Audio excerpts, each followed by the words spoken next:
Salve galera, e aí, tudo bem? Aqui é o professor Fernando falando e hoje vamos ter a aula 11 que fala sobre sequências. E antes de começar essa aula, eu vou deixar essa perguntinha. Qual é o próximo número dessa sequência? 2, 10, 12, 16, 17, 18, 19 e aí vem o próximo número. Essa é uma charadinha bem famosa na matemática e no final dessa aula eu volto para responder essa pergunta. O capítulo da nossa apostila inicia sequências falando sobre música. E ele fala sobre a configuração das teclas em um teclado ou piano. Então, nós temos as notas Dó, Dó sustenido, Ré, Ré sustenido, Mi, Fá, Fá sustenido, Sol, Sol sustenido, Lá, Lá sustenido, Si e depois volta então para a nota Dó. Esse ciclo de notas a gente chama de uma oitava. E repetindo essas oitavas, a gente vai formar, então, várias teclas do nosso piano. E aqui vale fazer uma pequena observação da diferença que há entre piano e teclado, que muita gente não sabe, mas uma das diferenças é que o piano ele possui 7 oitavas e 1/4 de oitava, enquanto que a maioria dos teclados possui apenas 5 oitavas. É por essa razão que dificilmente você vai encontrar músicas de compositores famosos como Mozart, Bach, sendo tocadas em um teclado, porque essas composições foram feitas para piano e que muitas vezes alcançam todas essas oitavas. Mas vamos voltar a focar em uma oitava. Você vai perceber que em alguns casos, de uma tecla branca para outra, não existe essa tecla preta entre elas, que são justamente nas notas Mi e Si. Assim, para as notas Dó, Ré, Fá, Sol e Lá, a gente dá o nome de tom. E para as notas Mi e Si, chamamos de semitom. Denotando por T o tom e S por semitom, a gente tem a sequência de letras T, T, S, T, T, T e S. Essa sequência de tons e semitons é bem famosa para quem estuda teoria musical. Mas as sequências podem ser de quaisquer coisas, inclusive de números, que é o que a gente vai estudar agora. Temos o caso das Olimpíadas. E podemos observar o seguinte: os anos que aconteceram as Olimpíadas nesse século foram 2004, 2008, 2012 e 2016. E assim temos o espaço aberto para seguir essa sequência de números. O próximo ano, então, seria 2020, só que não vai acontecer, infelizmente, devido a essa pandemia que estamos vivendo agora. Mas voltando à nossa sequência de números, 2004, 2008, 2012 e 2016, podemos se perguntar em que ano acontecerá a 15ª edição dos Jogos neste século. Para responder essa pergunta, a gente precisa observar essa tabela. Essa tabela dá a posição do número e a conta que a gente faz para chegar nesse número. Por exemplo, na posição 1, nós temos o ano 2004, que é o ano que aconteceu a primeira Olimpíada nesse século. Na posição 2, nós temos o 2008. E observe que o 2008 a gente pode obter fazendo 2004 mais uma vez 4 anos. Na posição 3, temos o número 2012, que pode ser obtido por 2004 mais 2 vezes o 4. E na posição 4, temos o 2016, que pode ser obtido como 2004 mais 3 vezes o 4. Esse 4 faz referência ao combinado mundialmente que as Olimpíadas aconteceriam de 4 em 4 anos. Então, o que a gente pode observar nessa tabela? Que para você obter, por exemplo, o número 2008, você pega o 2004 e adiciona 4. Ou seja, da posição 2, a gente adicionou 4. No ano 2012, você pegou o 2004 e somou 2 quatros. Ou seja, da posição 3, adicionamos 2 quatros. E do ano 2016, foi o 2004 mais 3 quatros. Ou seja, da posição 4, foram 3 quatros. Qual é a relação que a gente pode observar aqui? O 2 foi 1, o 3 foi 2, o 4 foi 3. E é exatamente isso. A quantidade de quatros que a gente precisa adicionar é sempre um número anterior ao número da posição. E aí, com esse exercício, a apostila nos faz algumas perguntas. Primeiro, ele pede para a gente completar algumas frases. Para calcular o ano da quinta edição dos jogos, a gente deve adicionar 4 quatros ao ano de 2004. E a gente soma 9 quatros ao ano de 2004 para calcular a 10ª edição dos Jogos Olímpicos. Como discutimos, então, esse 4 é um número anterior ao 5, da posição 5, e esse 9 é um número anterior ao da posição 10. A próxima pergunta diz assim: no raciocínio apresentado na tabela, aparece uma relação entre o número que indica a posição e a quantidade. E aí ele pede para a gente explicar essa relação.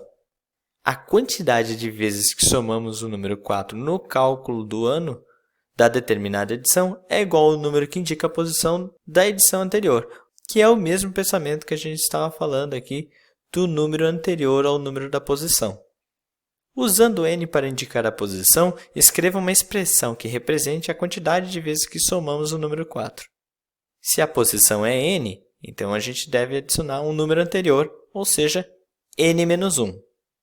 Escreva uma expressão que permita determinar o ano A de uma edição qualquer dos jogos neste século.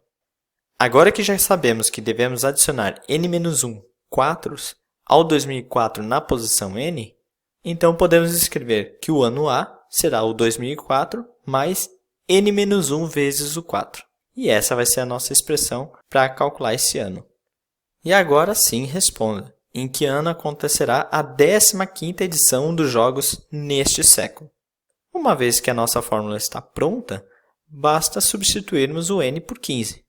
Então teremos 15 menos 1, que dá o 14. O 14 a gente multiplica pelo 4 e depois adiciona ao 2004, gerando então um total de 2060. Dessa forma, a 15ª edição dos jogos neste século seria no ano de 2060. Um outro exemplo de sequência, e agora a gente pode dizer sequência figurada, porque está fazendo referência a essas figuras, esses triângulos arranjados dessa forma. Então, na figura 1, a gente tem 5 triângulos, na figura 2, a gente tem 8 triângulos, e na figura 3, a gente tem 11 triângulos. Aí ele pede para completar a tabela com uma fórmula que represente a quantidade Q de triângulos numa figura N. E aqui a gente precisa pensar, então, como que esses triângulos estão sendo adicionados à nossa figura. Existem muitas maneiras de você pensar essa fórmula. Uma delas é você pensar que na parte central dessa nossa figura tem a quantidade de triângulos que é exatamente o número da figura. Então, aqui na primeira figura nós temos um triângulo, na figura 2 temos 2 triângulos, na figura 3 nós temos 3 triângulos. E na parte superior e inferior da figura a gente sempre tem um triângulo a mais da nossa figura. Então, na figura 1 nós temos 2 triângulos aqui embaixo e 2 triângulos lá em cima. Na figura 2 nós temos 3 triângulos aqui embaixo e 3 triângulos lá em cima. Na figura 3 nós temos 4 triângulos aqui embaixo e 4 triângulos lá em cima. Então, a gente poderia pensar que para uma figura n, a gente teria n mais 2 vezes o n mais 1. Se você fizer a distributiva desse 2 pelo n mais 1 e acabar agrupando esse 2n com o n, nós teremos a fórmula de Q, que fica igual então a 3n mais 2. Tendo essa tabela completada, a gente pode ir para a primeira pergunta. O número de triângulos da 24ª figurinha da sequência. Agora que a gente já possui a fórmula, é só você substituir o n pelo 24. Então fica Q igual a 3 vezes o 24 mais 2. 3 vezes 24 dá o 72, mais 2, 74. Então a figurinha teria 74 triângulos. Na letra B, ele já pede o contrário. Ele quer saber qual é a posição da figurinha que tem exatamente 125 triângulos. Então, agora você vai tomar a sua fórmula e no lugar do Q, você vai colocar o 125, que é a quantidade de triângulos presentes na figura. Ficamos, então, com 125 igual a 3n mais 2. O 2 passa subtraindo, e aí fica 123 igual a 3n, e esse 3 passa, então, dividindo 123, gerando, então, um n igual a 41. Isso significa que a figura na posição 41 é que teria, então, os 125 triângulos. Temos também os números triangulares, seguindo essa ideia dos números figurados. Toda essa ideia de números figurados foi bastante desenvolvida lá na escola pitagórica, a escola que foi fundada pelo Pitágoras e que vários matemáticos aí contribuíam com as suas ideias. Aqui nós temos 5 figurinhas, fazendo então pilhas triangulares de bolinhas. A primeira figura tem uma bolinha, a segunda figura tem 3 bolinhas, a terceira tem 6 bolinhas, a quarta tem 10 bolinhas, a quinta tem 15 bolinhas. E aí a nossa apostila pede para a gente preencher essa tabela. Então está aí a tabela preenchida como a gente acabou de observar. Qual seria a expressão de Q em função de n? Ou seja, qual é a expressão que calcula o número de bolinhas em função da sua posição n? E essa expressão é um pouquinho mais complexa. Primeiro porque você precisa delimitar que a primeira figura tem uma bolinha apenas, e será isso por definição. Mas você pode perceber que a próxima figurinha triangular sempre vai ser a anterior somado ao número de bolinhas referente à posição da figura. Então, por exemplo, a segunda figura ela vai ter a primeira bolinha da primeira, mais 2 que é referente à posição 2 que ele está. A figura 3 vai pegar a quantidade de bolinhas da figura anterior e somar 3 bolinhas da posição dele. E assim segue.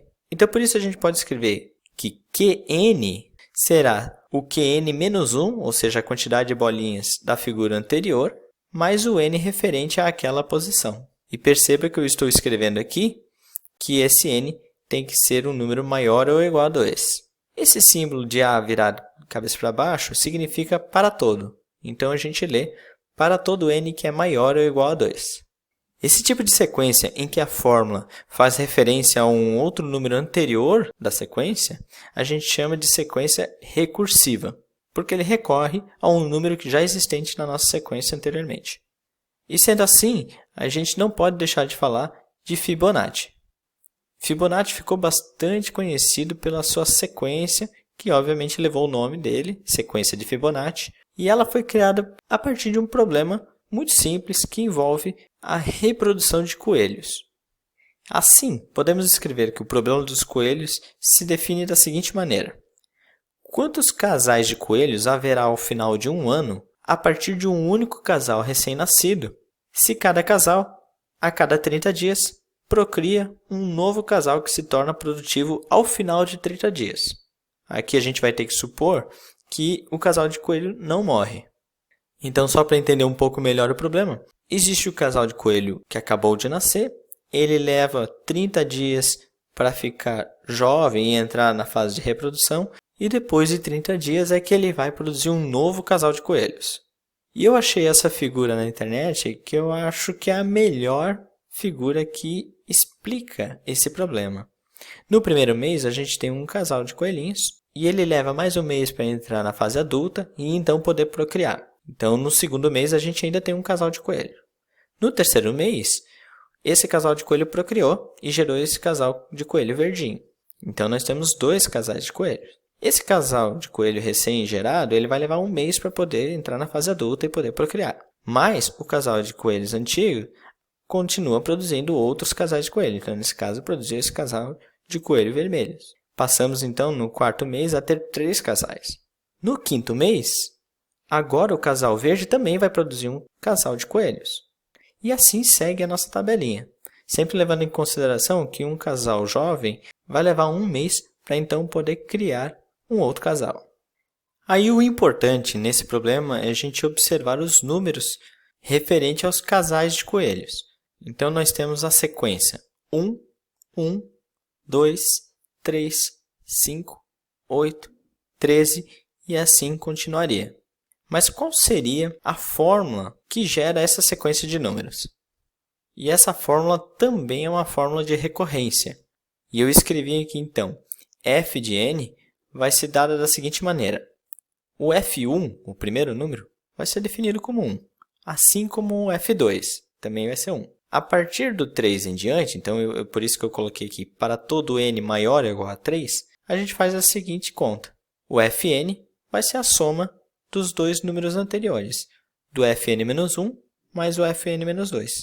Ou seja, para gerar o número da posição n, você soma os 2 logo anteriores. Então, nós temos aqui do lado o f1 é 1, o f2 também é 1. O F3 é a soma dos dois anteriores, ou seja, 1 mais 1 dá 2. O F4 é a soma dos dois anteriores, ou seja, o 2 mais 1 dá 3. O F5 é a soma dos dois anteriores, é o 3 mais 2, que dá 5.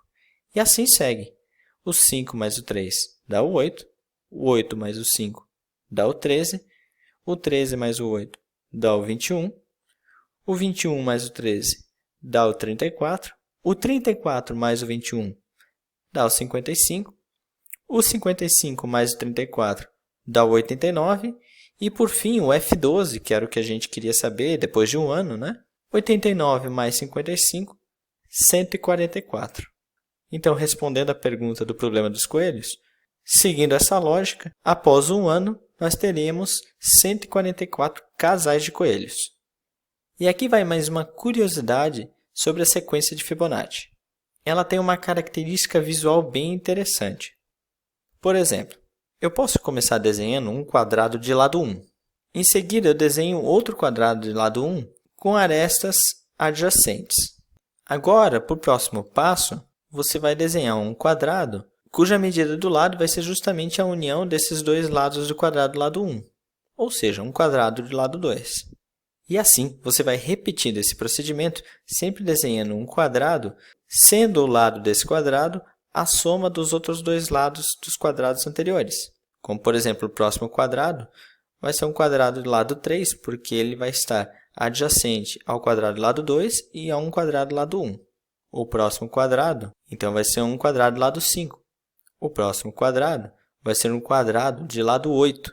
E o último quadrado que eu vou desenhar aqui é o quadrado do lado 13. Perceba, então, que a medida dos lados desses quadrados segue a sequência de Fibonacci. Mas o melhor de tudo ainda está por vir. A partir do quadrado central, você pode começar a desenhar uma curva que vai de um vértice até o outro vértice oposto. E fazendo dessa maneira, você vai acabar formando uma espiral em formato de caracol, que é muito presente na nossa natureza. Legal, não é mesmo? E como estamos chegando ao fim da nossa aula, eu vou retomar aquela perguntinha que eu fiz lá no início. Qual era o próximo número dessa sequência? 2, 10, 12, 16, 17, 18, 19. E se você respondeu corretamente, o próximo número é o 200. E a lógica dessa sequência são apenas os números que começam e iniciam com a letra D. 2, 10, 12, 16, 17, 18, 19, 200. Fechou? Então é isso, pessoal. Façam lá a leitura do capítulo referência da apostila e eu vou pedir que vocês resolvam os exercícios 1, 2, 3 e 5 das páginas 11 e 12 da apostila. E anotem suas dúvidas para que a gente possa saná-las numa próxima live. No mais, um grande beijo, um abraço e até a próxima. Tchau!